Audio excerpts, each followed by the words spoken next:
Dernières auditions à Tanger dans l'affaire Boutier.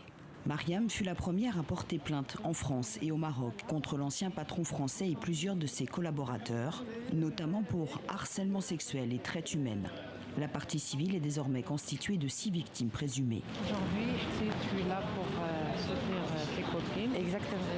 Dire qu'il y a quelques mois en arrière, j'aurais tout ça, mais impossible. J'étais toute seule dans mon lit à pleurer, à déprimer, à prendre des médicaments et tout. Non, franchement, et on peut être que fiers de nous, franchement. L'ancien dirigeant Jacques Boutier a été mis en examen en France. Au Maroc, 9 personnes le sont également. 4 sont en détention provisoire. Pour la nouvelle juge d'instruction, cette première enquête est terminée, pas l'affaire Boutier. Le lendemain de ces auditions, l'un des accusés français s'est tué dans un accident de voiture à Tanger. Il avait tenté en vain de fuir le Maroc l'été dernier. D'autres salariés mis en cause ont en revanche quitté le pays. Parmi eux, l'actuel numéro 2 du groupe Villavis, parti après avoir été auditionné par la police judiciaire marocaine. Honnêtement, on était choqués, abasourdis surtout par le fait qu'il fuit le Maroc. J'ai reçu une photo il y a quelques jours d'un collègue qui travaille toujours là-bas. Et là, on voit au milieu le deuxième du groupe.